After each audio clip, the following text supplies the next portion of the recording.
Hello friends, आज हम discuss करेंगे impact of tariff on consumer surplus, producer surplus, government revenue, deadweight loss and welfare of the society. Firstly, tariff क्या होता है? Tariff is tax imposed by government on imports. जब एक domestic country के imports बहुत ज़्यादा होते हैं, so to control capital outflow government tax impose करती है, उसे हम कहते हैं टैरिफ। तो टैरिफ की वजह से कंज्यूमर का surplus, producer surplus, government revenue, deadweight loss and welfare of society, ये सारे फैक्टर्स अफेक्ट होते हैं। तो हम इस वीडियो में यही समझेंगे कि कंज्यूमर सरप्लस इंक्रीज होता है, डिक्रीज होता है, प्रोड्यूसर सरप्लस पे क्या इफेक्ट होता है, गवर्नमेंट रेवेन्यू पे क्या होता है, डेडवेट लॉस पे, और वेलफेयर एक कंट्री का इम्प्रूव होता है या वर्स होता है। So let's get started. Now question ये है, suppose New Zealand is a small country in the world market for oranges. The following diagram shows demand and supply of oranges in the domestic market. Free trade price is $150. Find the impact on consumer surplus, producer surplus, government revenue, deadweight loss and welfare of society when government of New Zealand imposes tariff of $100. New Zealand एक small country है जो world market में trade करती है oranges के लिए, oranges का trade करती है। ये डिमांड दिखा रखी है न्यूजीलैंड की, and this is supply upward sloping. Free trade price और world price without any tariff है 150 का। सो दे वांट कि टैरिफ लगाने के बाद, कितने का टैरिफ? $100 का टैरिफ लगाने के बाद एक कंट्री के कंज्यूमर सरप्लस, प्रोड्यूसर सरप्लस और वेलफेयर में क्या इम्पैक्ट पड़ेगा। तो सबसे पहले हम इसमें निकालेंगे कि without imposing any tariff consumer surplus, producer surplus क्या है एक कंट्री का, न्यूजीलैंड का। सो फर्स्टली हमें यह पता होना चाहिए कंज्यूमर सरप्लस क्या होता है। कंज्यूमर सरप्लस जब अकर होता है जब कंज्यूमर की willingness to pay to purchase a commodity is higher than the market price. For example, अगर हम किसी पेन की वैल्यू करते हैं कि मैं इस पेन के लिए फॉर एग्जाम्पल 10 रुपीज़ देने को तैयार हूँ, I am willing to give 10 rupees for this pen, but actual market price of that pen is only ₹5.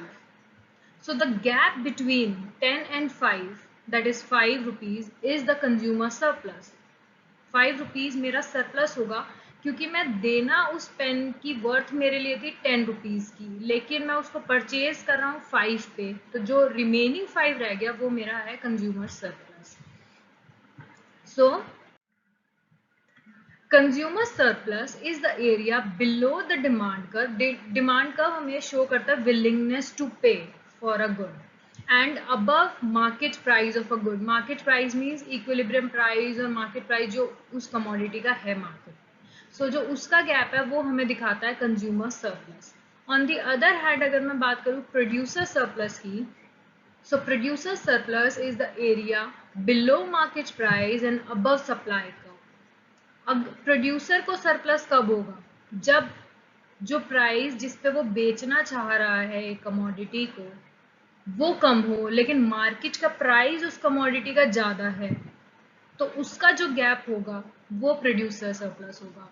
For example, एक प्रोड्यूसर है, उसने कोई भी मशीनरी बनाई, वो उसको बेचना चाह रहा है मान लो $100 में, लेकिन मार्केट प्राइस है उसका $150, तो जो रिमेनिंग $50 रह गए वो हो गया आपका producer surplus.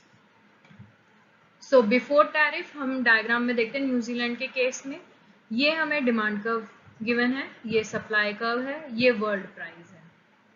Now the consumer surplus is area below the demand curve, यानी कि डिमांड कर्व बिलो एरिया ये वाला हो गया पूरा हमारा, and above the market price. Now market price is 150 without any tariff. तो इसके अबव एरिया जो रेड वो सॉरी ग्रीन एरिया शो कर रहा है ये हमारा है consumer surplus, and producer surplus ये वाला triangle purple.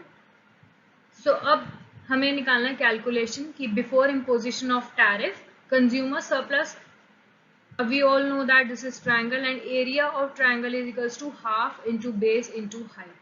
So half into base, base means this 900 minus 0 means 900 into height, height of this triangle is 600 minus 150. So after solving this, for 50 into 450 we get $2,02,500. Now producer surplus is equals to same area of triangle, half base into height. Base is 100 and height is 150 minus 100, that is 50 NT, $2,500. Now after imposition of tariff क्या impact होगा अब वो देखेंगे हम.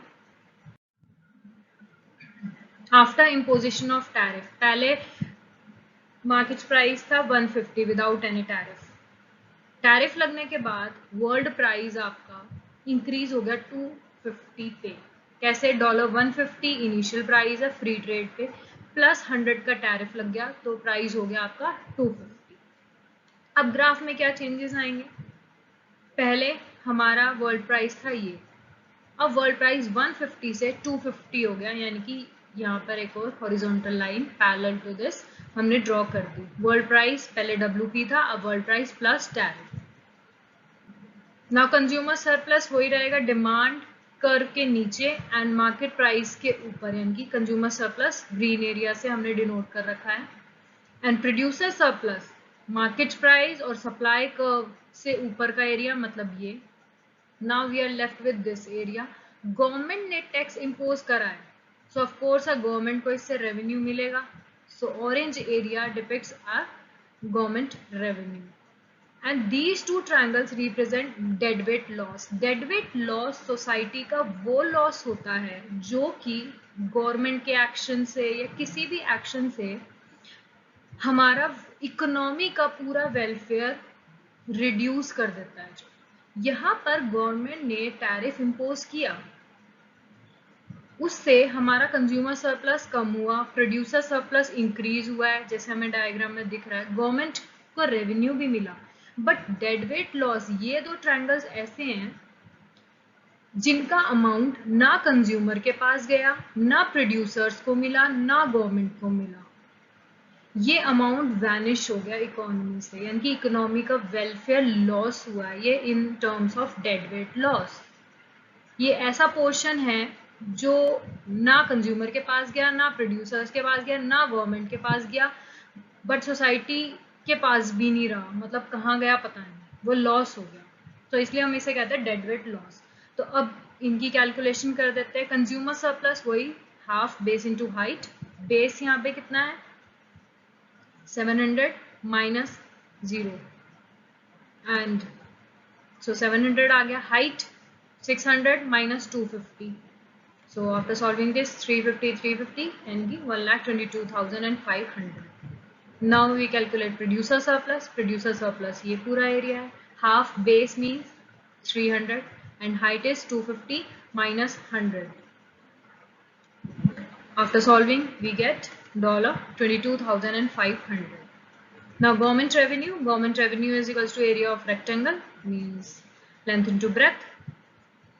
So after putting values, length is 700 minus 300 and breadth is 250 minus 150. We get $40,000.